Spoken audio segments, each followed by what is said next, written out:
The year is 1763. The French and Indian War finally came to a close.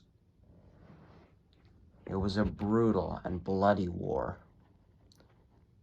Lives, thousands of lives on both sides were lost. It seemed like there was no happy end, considering all the bloodshed. But I mean, hey, the war is done, so certainly all the other problems are done too, right?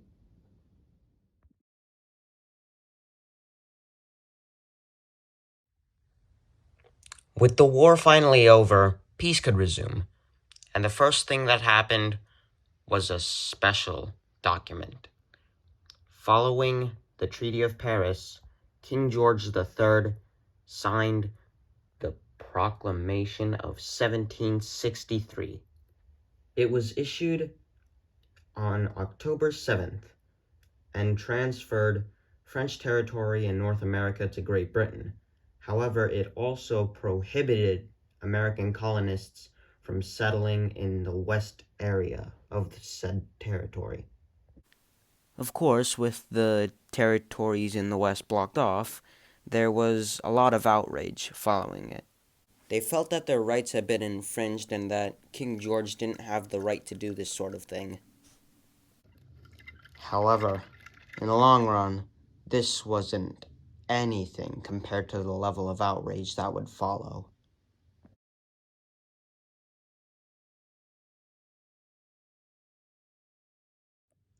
King George III wanted to pay his soldiers for their hard work in his army.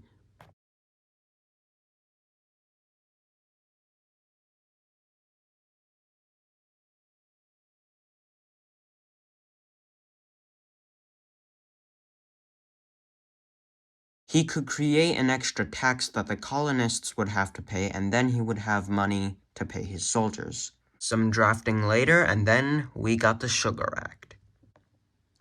Anything from sweets to coffee to just sugar in general.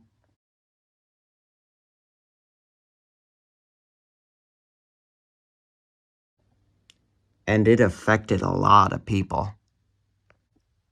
It sure is nice enjoying my morning cuppa in the year 1764. Hi, Squidward! This tax was met with a lot of outrage from the colonists.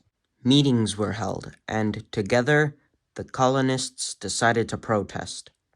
The colonists stopped getting sugar products from the British, and they also wrote articles and pamphlets that explained how they believed Parliament was violating their rights.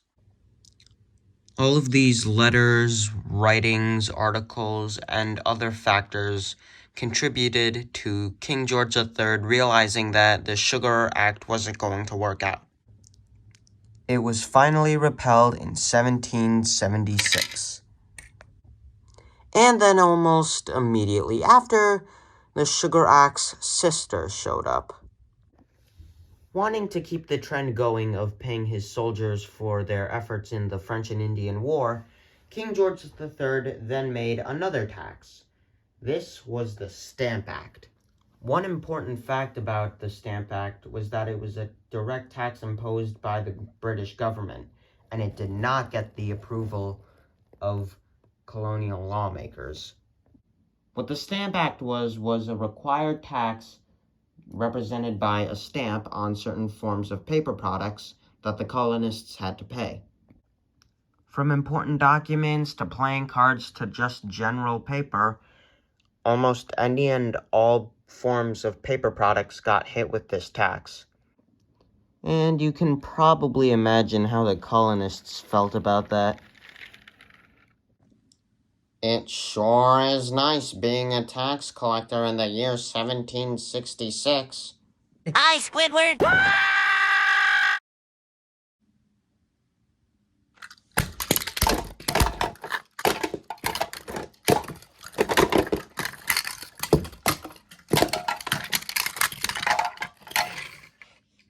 And in some cases, they even made them quit their jobs.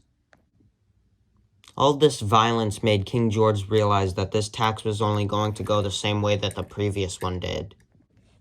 And so he repelled that one too. So, with 2 taxes out of the way, it surely seemed like King George had learned his lesson by now, right? Oh, nope, tax number 3. Well, fine. If I can't have my morning cuppa, I'll just do something else. It sure is nice being able to paint my house at a cheap price in the year 1767. Hi, Squidward! So you probably get the point at this point. King George wanted to pay his soldiers, and then, because he had no better way to do so, he just made more taxes. This time around, it was the Townshend Acts, and it was a tax on glass, paint, lead, and paper. Quick little side note, because the Townshend Acts taxed paper as well, it's almost as if the Stamp Act didn't get repealed at all. There was often a lot of conflict over the taxes, and sometimes that conflict even led to violence.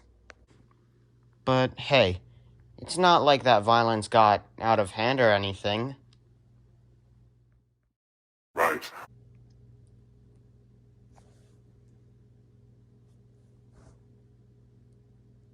March 5th, 1770. John Adams and his wife and children were having a quiet evening, just playing, talking, and winding down the day. All seemed normal, until John heard a bell. He instantly knew what was going on and ran outside. That bell, or more specifically the church bell, was rung when there was a fire, and it alerted the colonists to grab water and any other supplies that they might need to help put it out. And so, John told his family to stay here at the house and that he would be back. He grabbed some water and raced off to help. As he pressed onward, he noticed others screaming and running away. He didn't think much of it, because he figured a lot of people would be trying to get away anyway. There was something off, however.